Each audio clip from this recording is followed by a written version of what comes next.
ಕೊಲೆ ಸುಪಾರಿ ಕೇಸ್ನಲ್ಲಿ ಅಮಾಯಕರನ್ನ ಫಿಟ್ ಮಾಡುವ ಯತ್ನ ನಡೀತಾ ಇದೆಯಾ? ಸಿಎಂ ಅವರನ್ನ ನರಹಂತಕ ಎಂದ ಕಟೀಲ್. ಇದರ ಜೊತೆಗೆ ಮತ್ತಷ್ಟು ಸುದ್ದಿಗಳನ್ನ ನೋಡ್ತಾ ಹೋಗೋಣ ಕರ್ನಾಟಕ ಟಾಪ್ 20ಯಲ್ಲಿ. ಎಂಎಲ್ಸಿ ರಾಜೇಂದ್ರ ಕೊಲೆಯ ಸುಪಾರಿ ಕೇಸ್ಗೆ ಟ್ವಿಸ್ಟ್ ಸಿಕ್ಕಿದೆ. ಅಮಾಯಕರನ್ನ ಕೊಲೆ ಸುಪಾರಿ ಕೇಸ್ನಲ್ಲಿ ಫಿಟ್ ಮಾಡಲು ಒತ್ತಡ ನಡೀತಿದೆಯಾ ಎಂಬಂತಹ ಅನುಮಾನ ಶುರುವಾಗಿದೆ. ಪ್ರಕರಣದಲ್ಲಿ ಈಗಾಗಲೇ ಪೊಲೀಸರ ವಶದಲ್ಲಿರುವ ಪುಷ್ಪಾ ಕೊಲೆ ಸುಪಾರಿಯ ಬಗ್ಗೆ ಸುಳ್ಳು ವದಂತಿಯನ್ನು ಹಬ್ಬಿಸಿದ್ದಾರೆ ಅಂತ ಹೇಳಲಾಗ್ತಿದೆ. ಆರೋಪಿ ಸೋಮನಿಗೆ ಕೆಟ್ಟ ಹೆಸರು ತರಬೇಕು ಅಂತ ಹೇಳಿ ಕಟ್ಟುಕತೆ ಹೇಳಿರುವುದಾಗಿ ಶಂಕೆ ವ್ಯಕ್ತವಾಗಿದೆ. ಇನ್ನು ಕೊಲೆ ಸುಪಾರಿಯ ಬಗ್ಗೆ ಒಪ್ಪಿಕೊಳ್ಳುವಂತೆ 7 ಜನ ಆರೋಪಿಗಳಿಗೆ ಒತ್ತಡವನ್ನು ಹಾಕಿದ್ದಾರೆಂಬ ಮಾಹಿತಿ ಬಹಿರಂಗವಾಗಿದೆ. ಇನ್ನು ಪ್ರಕರಣದ ಸಂಬಂಧ 7 ಆರೋಪಿಗಳನ್ನು ವಶಕ್ಕೆ ಪಡೆದು 9 ದಿನಗಳು ಕಳೆದರೂ ಈವರೆಗೂ ಯಾರೊಬ್ಬರನ್ನು ಪೊಲೀಸರು ಕೋರ್ಟ್ಗೆ ಹಾಜರುಪಡಿಸಿಲ್ಲ.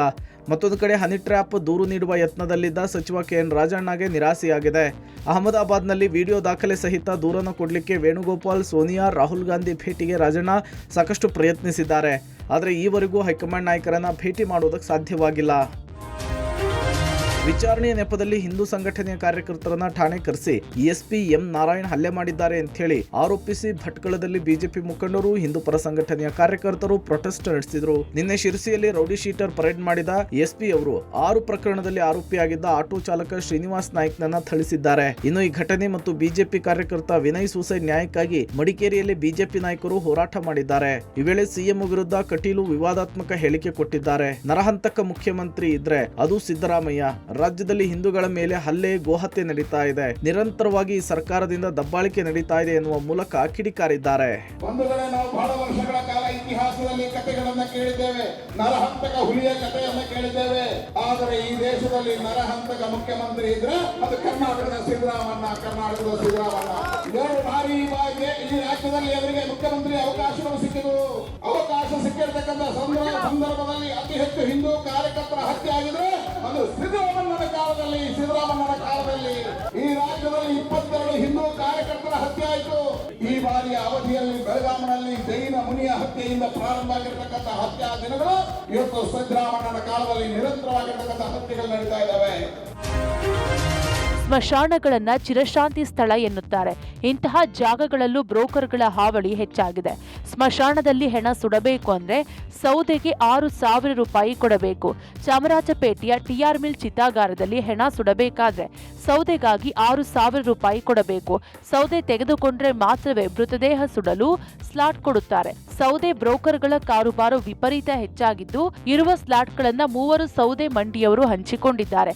ಸೌದೆ ಬೇಡ ಅಂದ್ರೆ ನೆಲದ ಮೇಲೆ ಸುಡಿ, ಇಲ್ಲದೇ ಇದ್ರೆ ರೋಡಲ್ಲಿ ಸುಡಿ ಎನ್ನುತ್ತಾರೆ.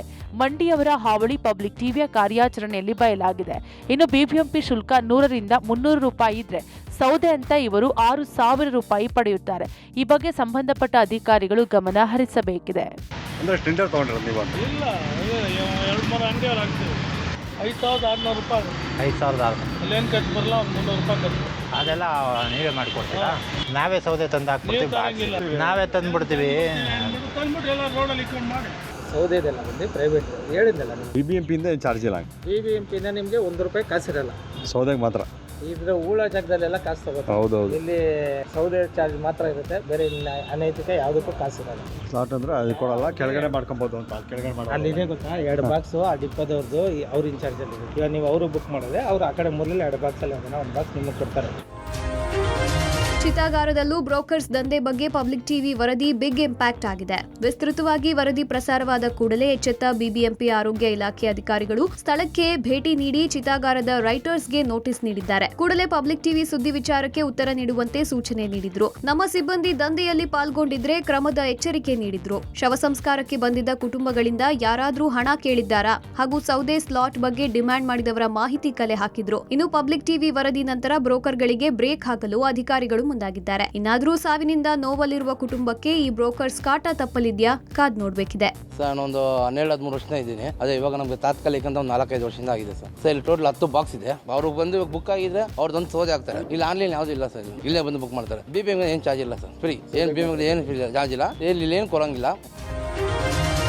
ಮದುವೆಯಾಗಿ 13 ವರ್ಷದ ನಂತರ ಇನ್ಸ್ಟಾದಲ್ಲಿ ಪರಿಚಯ ಆದವನೊಂದಿಗೆ ಪತ್ನಿ ಎಸ್ಕೇಪ್ ಆಗಿ 2ನೇ ಮದುವೆ ಆಗಿರುವ ಘಟನೆ ಬೆಂಗಳೂರು ಹೊರವಲಯದ ನೆಲಮಂಗಲದಲ್ಲಿ ನಡೆದಿದೆ. ನೇತ್ರಾವತಿ ಜಕ್ಕಸಂದ್ರದ ರಾಘವೇಂದ್ರ ನಗರ ನಿವಾಸಿಯಾದ ರಮೇಶ್ ಜೊತೆ ಮದುವೆಯಾಗಿ 13 ವರ್ಷ ಆಗಿತ್ತು. ಒಬ್ಬ ಮಗ ಕೂಡ ಇದ್ದಾನೆ.